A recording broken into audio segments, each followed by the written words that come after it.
ಎರಡೂ ಪಕ್ಷಗಳು ಒಂದೇ ದೃಷ್ಟಿಕೋನದಲ್ಲಿ ನಾವು ನೋಡಬೇಕು, ಹೋಗಬೇಕು. ಪಕ್ಷಗಳೆರಡು ನಿಜ. ಎರಡೂ ಪಕ್ಷಗಳು ಇವತ್ತು NDA ಭಾಗ. ನಮಗೆ ಎರಡು ಕಣ್ಣಿದೆಯಲ್ವಾ? ಎರಡು ಕಣ್ಣಲ್ಲಿ ಯಾವುದೇ ವಸ್ತು ನೋಡಿದರೆ ಒಂದೇ ಕಾಣುತ್ತೆ. ಯಾಕೆ ಅಂದರೆ ಸೃಷ್ಟಿಯಲ್ಲಿಯೂ ದೃಷ್ಟಿಕೋನ ಒಂದೇ.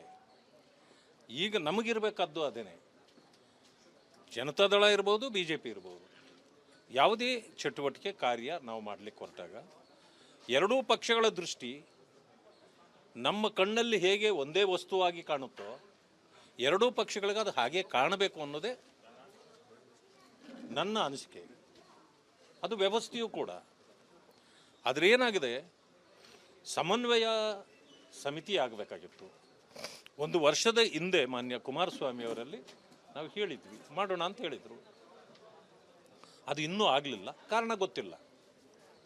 ನಮ್ಮ ಪಕ್ಷದಿಂದ ಈಗ ಮೂವರನ್ನು, ಮಾನ್ಯ ಅಧ್ಯಕ್ಷರಾಗಿರ್ತಕ್ಕಂಥ ವಿಜಯೇಂದ್ರ ಅವರು, ಕೇಂದ್ರ ಸಚಿವರಾಗಿರ್ತಕ್ಕಂಥ ಜೋಶಿಜಿಯವರು,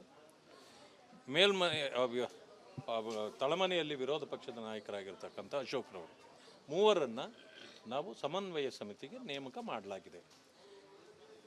ಜನತಾದಳದ ಕಡೆಯಿಂದಲೂ ಕೂಡ ಕುಮಾರಸ್ವಾಮಿಯವರು ಒಂದು ಸಮನ್ವಯ ಸಮಿತಿ ಅದೇ ರೀತಿ ಅವರು ಮೂವರನ್ನು ಮಾಡಿದರೆ ಇದು ಕುಳಿತು ಎಲ್ಲ ವಿಚಾರಗಳಿಗೂ ಚರ್ಚೆ ಮಾಡಿ ತೀರ್ಮಾನಗಳನ್ನು ತಗೊಳ್ಬೋದು.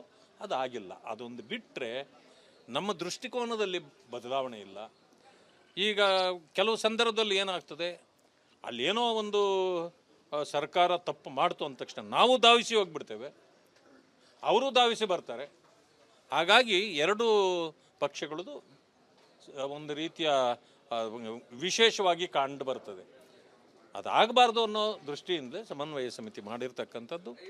ಈಗೇನು ಬಿಡದಿಯ ಸಮಸ್ಯೆ ಇದೆ ಅದು ಎರಡೂ ಪಕ್ಷದ ಇದು ವಿಷಯ. ಅದು ಎರಡೂ ಪಕ್ಷದವರು ಸೇರಿ ಒಂದೇ ಇದರಲ್ಲಿ ಮಾಡಬೇಕು. ನಾವು ಹೇಳಿದ್ವಲ್ಲ, ಮಾನ್ಯ